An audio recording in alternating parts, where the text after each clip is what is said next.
Salama daholo androanitsika dia ndao indray ara ho resantsika ny mahakasika ny ireny vokatra izay navoaka na ACC tamin'ny andron'ny 17 Jona iny izay namoahana ny vokatra tamin'ny fomba ofisialy tamin'izay fifidianana solombavam-bahoaka ny Madagasikara izay notanterahana tamin'ny andron'ny 17 Mey lasa teo iny ary iray volana katroka aty aoriana dia nivoaka amin'ny fomba ofisialy izany vokatra ofisialy amin'ny fifidianana solombavam-bahoaka izany.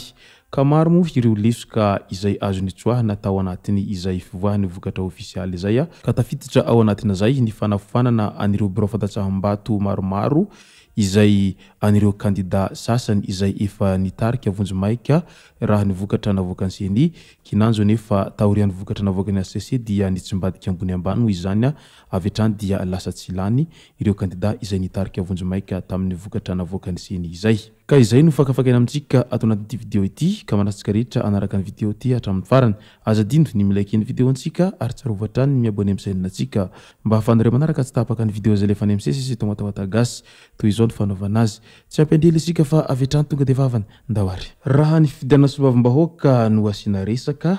dia biro ampifidianana misa 7 no voalaza mazava fa nanafoana ny voka-pifidianana araka ny didy navoaka ny fitsarana avy momba lalam-panorenana na ny ACC tamin'ny alakamisy 17 Jona izay mitsinjara toa izao manaraka izao. Ny ao Antsy dia biro fandatsaham-bato 4 no voatery nofanana ny voka-pifidianana. Ao Vondrozy biro fandatsaham-bato misa 20 no voatery nofanana ny voka-pifidianana. Ao Farafangana biro ampifidianana misa 7 no nofanana. Ao Amboasary Atsimo biro ampifidianana misa 4 no nofanana. Nofanana ihany koa ny vokatra tany amin'ny biro ampifidianana sasantsasany tany Vangaindrano Nosy Beanala sy Ambatondrazaka saingy tsy voalaza mazava hoe firy marina ny isan'ireo biro ampifidianana izay voakasika an'izany. Tsy ambakan'izany ihany koa ny tany Amevatanana izay nofanana ihany koa ny biro sasantsasany ary voatery ny hena ny vato izay azony kandida izay nitarika tamin'izany biro ampifidianana izay nifoanana izany. Ka manoloana izay fanafoanana biro ampifidianana izay moa dia maro ireo izay tsy faty satria tsy vitsy na ireo ponina aza na ireo kandida dia diso fanantenana tanteraka raha vantany vao naheno an'izany fanafoanana ny biro ampifidianana izany ka diso kajikajy avy hatrany ireo kandida izay nihevitra fa hitarika tamin'izany fifidianana solombavam-bahoaka izany. Raisitsika ohatra izao ireto distrikta manaraka ireto. Ny tao Antsy izao dia novizany ny teny amin'ny ACC ihany koa ny kandida izay nitarika tao Antsy tao. Nitarika 13 faingo 8 isanjato izay nahazo vato 20 sy 13 ny kandida tsy miankina Rajon Arson Noria Risar ary 13 faingo 27 isanjato kosa na 20 sy 700 sy 13 ny kandida Irmara Befeny Todimanana Hyacinthe. Ka rehefa nofanana ny isambato miisa 12 ny kandida tsy miankina dia nitsimbadika avy hatrany io salanisa io ka lasa nandresy ny kandida izay natolotry ny Irmara tao Antsy tao. Ka izay indrindra moa ny tena niteraka resa be ao Antsy ao amin'izao fotoana izao satria tsy vitsy amin'ireo vahoaka ao Antsy no tsy faly amin'izany fitsimbadihany izany toetra raha izany. Ao Vondrozy indray resy teny amin'ny ACC ihany koa ny kandida izay nitarika tamin'ny elanelam-bato 120 sy 300 nahintsana tao amin'ny didy tsy azo ivalozany ny ACC ny kandida tsy miankina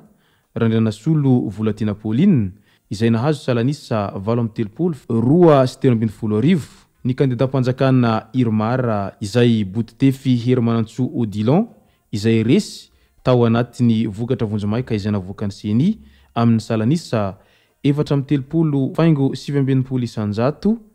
raha nahazo vato 1 sy 700 sy 1 no lasa mpandresy araka ny didy izay navoakana ACC efa nisy ny fihetsiketseham-bahoaka noho ny fahitana zavatra heverin'izy ireo tsy ara-drariny tamin'ny fikirakirana ny voka-pifidianana saingy vao maika nitsimbadika aza ny vokatra amin'izao famoahany HCC ny voka-pifidianana ofisialy izao. Torak'izany ihany koa moa ny tany amevatanana anisan'ny nitsimbadika ny voka-pifidianana. Nitarika tamin'ny salanisa 2 faingo 5 isanjato izay nahazo vato 770 sy 170 ny kandidat tsy miankina Rasoir Malala Georgette ary 130 faingo 70 isanjato kosa izay nahazo vato 80 sy 170 i Mbade Janine Gabriel avy ao amin'ny Irmara tamin'ny voka-pifidianana vonjomaika izay navoakany seni saingy nitsimbadika izany taty anatin'ny vokatra ofisialy izay navoakany HCC ao anatiny izay didy tsy azo ivalozana zay mo ny famoahany izay HCC izay voka-pifidianana izay. Ka manoloana izay dia tsy faly ireo vahoaka ao mevatananao amin'izao fotoana izao misy aza moa ireo zay tena nitokona mihitsy miaraka amin'ilay sorabaventy fa azavadika izy ireo ny safidim-bahoaka raha naneho izay tsy fahafalian'izy ireo zay. Asa angamba ny raha ahoana no mety tohin'izay raha izay. Ninja ihany koa ny kandidalarana faharoa izay nanao poadroa ny Irmara tao Moramanga tao.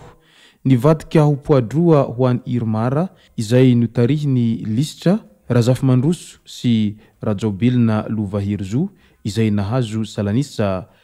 70 faingo 2 isanjato amina vato 7 sy 20 rehefa nisy fanafanana ny vato ny kandidat tsy miankina Rakotorvelo Filbert na Rakoto Grena izay nahazo salanisa 20 faingo 70 isanjato amin'ny vato 50 sy 700 sy 170 araky ny didy tsy azo valozana izay navoakana HCC hatrany.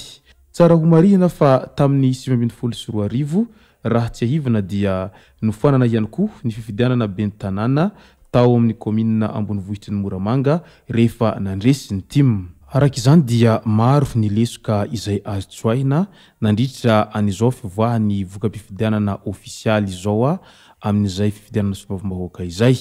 Ka eto ny tenanay dia mankahery anireo kandida izay nitarika vonjomaika tamin'ny vokatra izay navoakany seni rehefa aveo resy rehefa nivoaka ny vokatra ofisialy izay navoakany HCC fa matoa nisy izay dia mety nisy zavatra tsy tomombana kely tao anelan'elan'izay ka dia amin'ny manaraka indray zany manao misimisy manetsabe mbola ho avy mbola misy ny 5 taona manaraka eo ahafahana miomana tsara izany amin'ny fifidianana manaraka izay. Izay moa ny masaka azona roso tao anatin'ity video ty tomboko lasy tomboko vavy misaotra antsika rehetra nanaraka an'ity video ty hatramin'ny farany. Azadino ny milaiky ny videontsika ary tsarovatrany ny miabony amin'ny sainantsika mba ahafahanareo manaraka tsy tapaka ny video zay lefa any amin'ny sesy tsy tomatahotagasy. Tomboko lasy tomboko vavy mangasitraka dia mirary soa.